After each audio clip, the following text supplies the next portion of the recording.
आइए भक्तों, आज सुनते हैं आषाढ़ अमावस्या व्रत की कथा। तो एक बार बोलिए प्रेम से शिव जी की जय, माता पार्वती की जय। कथा के अनुसार एक समय की बात है, एक ब्राह्मण अपनी पत्नी के साथ रहता था। वह दोनों ही भगवान विष्णु के बहुत बड़े भक्त थे। दोनों प्रतिदिन अपना ज्यादातर समय भगवान के ध्यान और पूजा पाठ में बिताते थे। ब्राह्मण का घर धन्य धान्य से भरा हुआ था, किंतु संतान न होने के कारण यह दंपति अत्यंत दुखी रहता था। एक दिन ब्राह्मण ने अपनी पत्नी से कहा कि मैं तपस्या करने के लिए वन में जा रहा हूँ। इसके बाद वह भगवान पर भरोसा और संतान की कामना लेकर वन में तपस्या करने के लिए चला गया। ब्राह्मण को कठोर तपस्या करते हुए कई वर्ष बीत गए, लेकिन उसे फल की प्राप्ति नहीं हुई। अंत में हार मानकर ब्राह्मण ने अपने जीवन को समाप्त करने का निर्णय कर लिया। अपने जीवन समाप्त करने के बारे में सोचकर उसने पेड़ की डाली पर फांसी का फंदा डाल दिया और अपने गले पर बांधने लगा।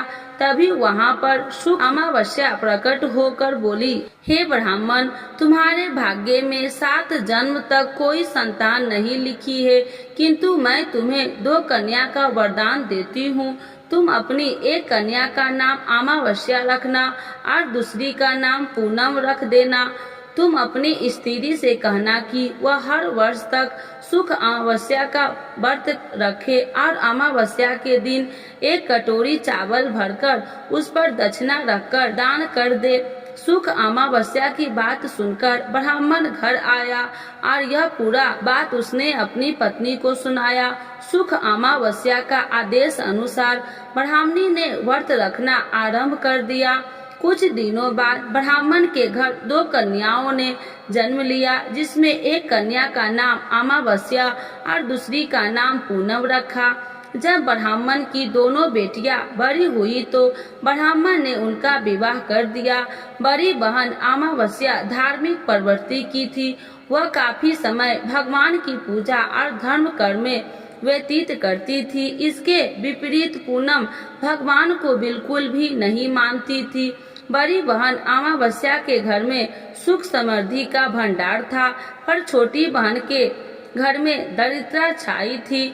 जब बड़ी बहन अमावस्या को अपनी छोटी बहन पूनम के बारे में पता चला कि वह बहुत दुखी है, तब अमावस्या अपनी बहन के लिए ढेर सारा सामान लेकर उससे मिलने गई। छोटी बहन के घर पहुंचकर अमावस्या ने उसे 1 वर्ष तक सुख अमावस्या का व्रत करने की सलाह दी। साथ ही अमावस्या के व्रत को विधि पूर्वक करने के बारे में पूनम को बताते हुए ये भी कहा कि तुम 1 वर्ष तक सुख अमावस्या का व्रत करना और 1 कटोरी में चावल भरकर उसे दान कर देना। ऐसा करने से तुम्हारे सभी कष्ट दूर हो जाएंगे और घर में सुख समृद्धि आएगी। पूनम ने अपनी बहन की बात को मानते हुए बिल्कुल ऐसा ही किया, जिसके बाद 1 साल के भीतर पूनम का घर धन्य धान्य से भर गया और उसके घर एक बेटे ने जन्म लिया। इस प्रकार जो भी विधि पूर्वक सुख अमावस्या का व्रत करता है, उसके घर में सुख समृद्धि आती है। तो एक बार बोलिए प्रेम से विष्णु भगवान की जय, शिव जी की जय, माता पार्वती की जय। आषाढ़ अमावस्या व्रत 2024 हिंदू पंचांग के अनुसार आषाढ़ मास हिंदू वर्ष का चौथा महीना होता है। इस महीने की समाप्ति के बाद वर्षा ऋतु प्रारंभ होती है। धार्मिक रूप से अमावस्या तिथि को अत्यधिक महत्वपूर्ण माना गया है। साथ ही आषाढ़ अमावस्या को दान पुण्य व पितरों की आत्मा की शांति के लिए किए जाने वाले धार्मिक कार्य विशेष फलदायी माने जाते हैं। यह अमावस्या किसानों के लिए भी विशेष महत्व रखती है, क्योंकि इस दिन हल और खेती में उपयोग होने वाले उपकरणों की पूजा की जाती है। इसीलिए इसे हलहारनी अमावस्या भी कहा जाता है। अमावस्या तिथि पर कई लोग अपने पितरों को प्रसन्न करने के लिए श्राद्ध कर्म करते हैं। इस दिन पितृ तर्पण, नदी स्नान और दान पुण्य आदि करना ज्यादा फलदायी माना जाता है। इतना ही नहीं, यह तिथि पितृदोष से मुक्ति दिलाने में सहायक मानी गई है। अतः पितृ कर्म के लिए यह तिथि बेहद शुभ मानी जाती है। आइए जानते हैं आषाढ़ अमावस्या कब है। साल 2024 में आषाढ़ अमावस्या 5 जुलाई 2024 शुक्रवार को मनाई जाएगी। यह तिथि 5 जुलाई सुबह 4:57 से प्रारंभ होगी और इसका समापन 6 जुलाई शाम 4:26 पर होगा। आइए जानते हैं आषाढ़ अमावस्या की पूजा विधि। इस दिन ब्रह्म मुहूर्त में उठकर किसी नदी, जलाशय या कुंड आदि में स्नान करें और सूर्य भगवान को अर्घ्य देने के बाद पितरों को तर्पण करें। इसके अलावा इस दिन पितरों की आत्मा की शांति के लिए उपवास करें।